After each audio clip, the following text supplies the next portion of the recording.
So we're at the point where we know we want f to be locally bi-Lipschitz. And so that's really focusing on the geometry of the map f, that it doesn't vary too much or too little when I vary the inputs in a precise geometric sense. And we know, if you've done the exercises, that's going to show that using this proposition that you hopefully have thought about, and the fact that Lipschitz implies continuous, that means that it's going to be continuous with a continuous inverse, so that's a good part of the way to showing that it's differentiable with a differentiable inverse. And we know, or we're pretty sure that this is going to be helpful to prove the differentiability as well, because that's what led us to this, and we'll come back to that. But how do we get these kinds of Lipschitz conditions out of calculus? Okay, and that's the mean value theorem. Now, in multi-dimensions, we really have something slightly weaker, but not really meaningfully weaker than the mean value theorem. We have the mean value inequality.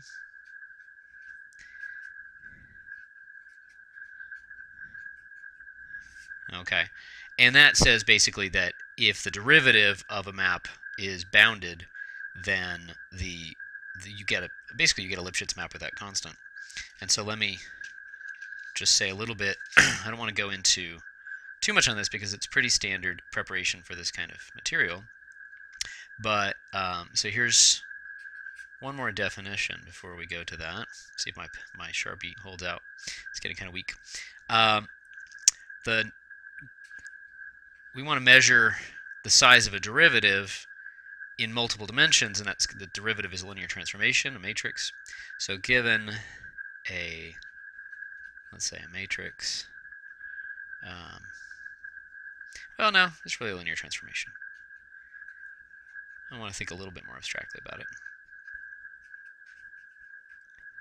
Linear transformation, let's say, I'll just denote it by A as if it were a matrix. So A from Rn to Rm. Of course, in our case, N is going to be equal to M, but it doesn't have to be. Then the norm of A is defined to be the supremum of the norm of AX. Oh, I haven't really been putting arrows over my x's anyway. Okay. The norm of AX such that the norm of x is equal to 1. So I look, less than or equal to 1, let's say. It doesn't matter. So I look at inputs with size at most 1 in the unit ball in the input, and then I look at how big at biggest the output can be. Okay. Now this can be a little tricky to actually calculate explicitly sometimes, but it's a really good measure in most ways of the size of this transformation. It compares the size of the outputs to the size of the inputs. Okay. So now, mean value inequality, let me give you two versions of it. So proposition or theorem or whatever you want to call it, if f from u to Rm is C1, you can get away with less than C1, but we're in our situation at C1 anyway. And the size, the norm of the derivative is less than or equal to, let's say M for all x in U. Okay. Well, we'd like to conclude that this this map, that f, sorry, just thinking about something, is Lipschitz with this Lipschitz constant. Okay. There's just one technical thing, is that if, well, it's not exactly a technical thing. Certainly, if U had two disconnected pieces, then I could have a huge jump in a variation between over here and over here, and that would never be detected by the derivative because I'm not going continuously from here to here along a path. Okay, so the simplest way to deal with that is to assume that U is convex. Okay, then that means that any 2 points are joined by a straight line. You can actually get away with path connected, but convex is just plenty good enough for us because we're only going to use this when it's a ball. And that means that as I go from one point to another, let's say x1 to x2, then the derivative is going to keep track of how much that's changing. And if that derivative, essentially the slope of the graph of the function, is never bigger than m, then I should have some control over the secant slopes as well. It's the standard mean value inequality, boosted up to to n dimensions. And so here's the conclusion. Then f is Lipschitz on U with Lipschitz constant m. Okay. In other words, just the usual conclusion of the mean value inequality, that's less than or equal to m. Okay, good place to review this kind of stuff if that's unfamiliar, or prove it from the standard mean value theorem in one dimension. Just the hint is parameterize that line, that segment. Okay, so that's one version that we want that tells us a link between bounding the size of a derivative and Lipschitz. But again, the more novel thing here is we really want bi-Lipschitz. Oh, and we need a local version. Okay, we actually are more interested in looking at something where this derivative, all we know about this derivative is that, let's say it's invertible everywhere, and we don't have necessarily one fixed bound on its size. It'd be nice to have the local version. Okay, so let's do that first. Okay, so the proposition is if f u to m u to rm is C1. Let me think if we need any other assumptions.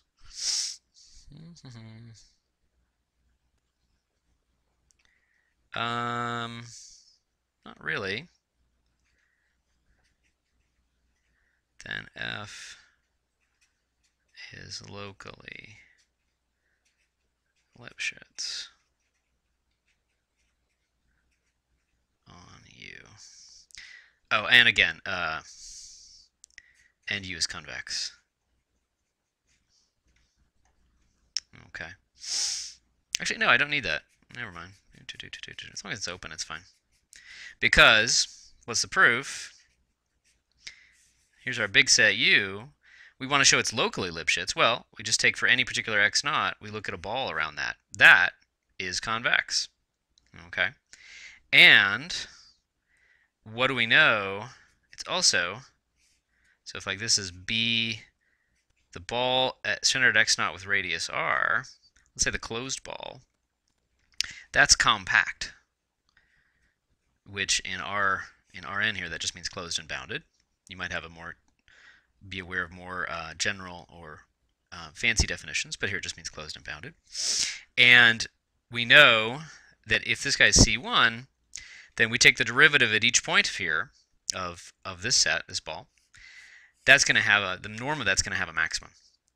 And so that's going to serve as our Lipschitz constant. Okay, so this is our compact convex set that we can apply the previous result to.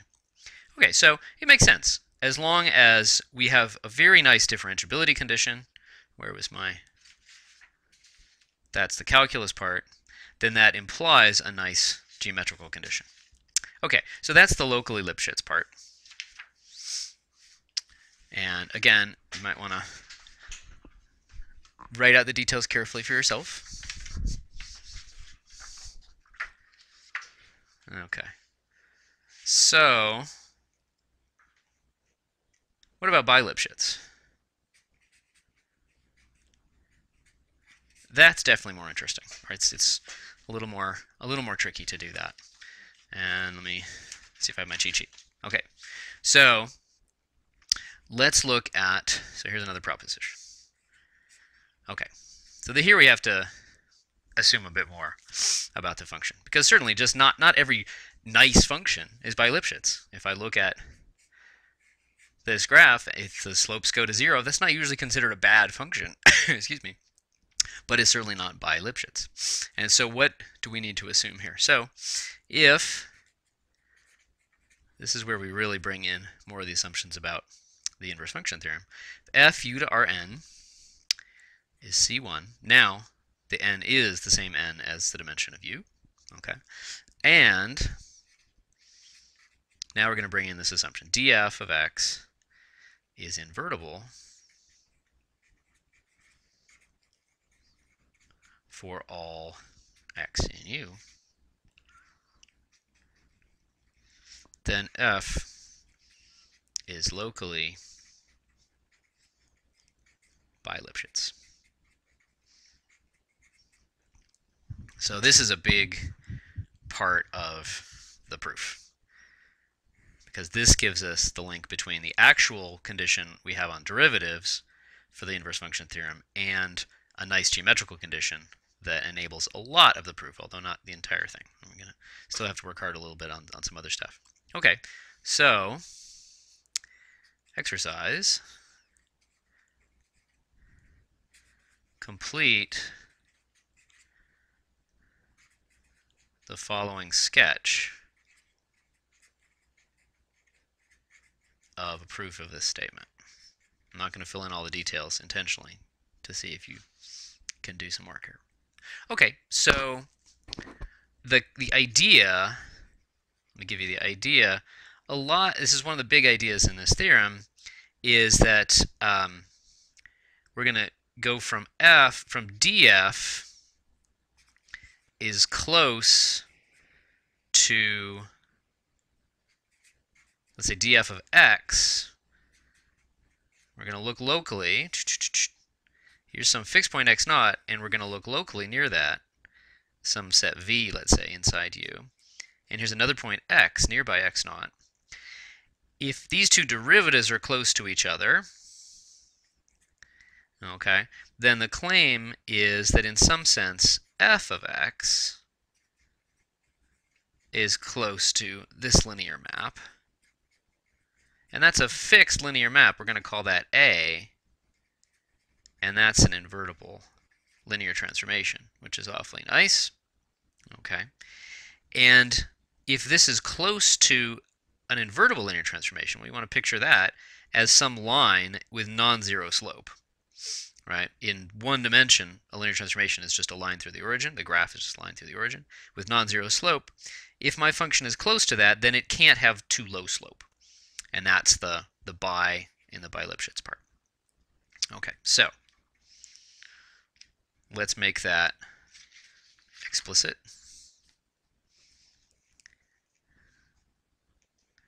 Okay, so let's see. So step one is show that, so let's see, given x naught in u, first of all. Show that there is some r greater than 0 such that the norm of the derivative at x, which is in this ball, minus the derivative at x naught, which we're going to call a,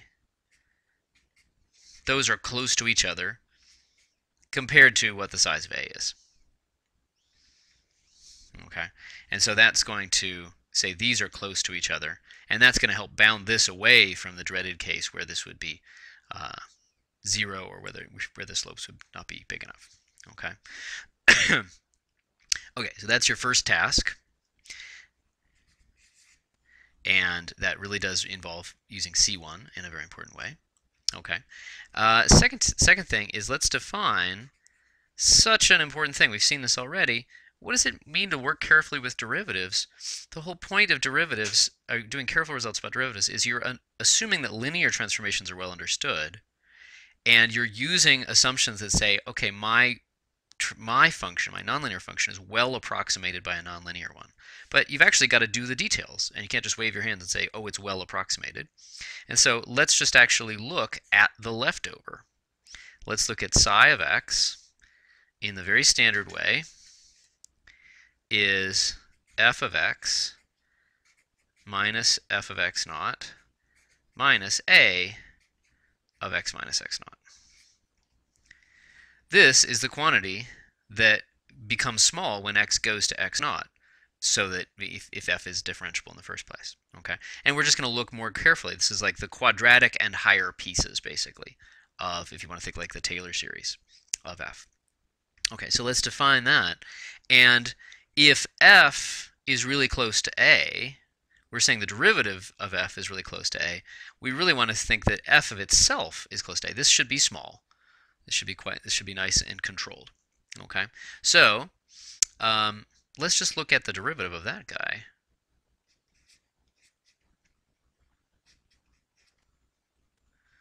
Okay, let's see, what do I want to make you do? Yeah, so calculate d psi of x and apply, here's what we're going to apply the MVI to it. Okay, to get a bound, excuse me, to bound, let's say, the difference between two values, let's say x1, of psi on this ball. So again, we're looking locally near x naught in this ball. And that's where by 1, we're allowed to assume that we have good control over what the derivative is doing of f. And the claim is that that's going to bound this guy. Okay, and then step 3 is a little use of the reverse triangle inequality.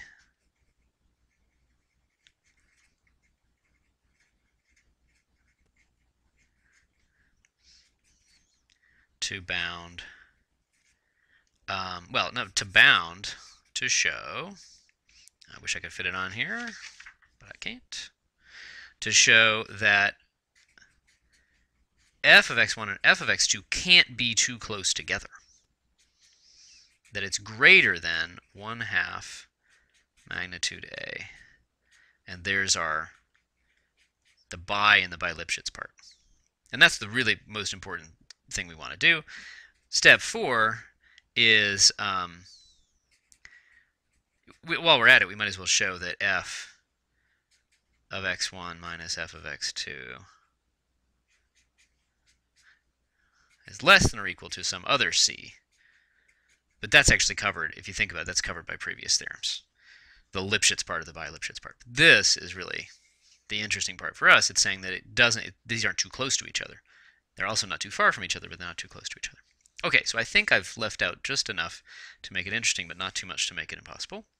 Okay, so that's going to be a very big theorem for us, or proposition, that given this condition on the derivatives, that it's everywhere differentiable, everywhere invertible, you can make sure that you've got this nice geometric condition, the bi-Lipschitz condition. All right, and then next video we'll be ready to plug that back in to the calculation we were stuck on, and then see what else is left to do. But we've made good progress.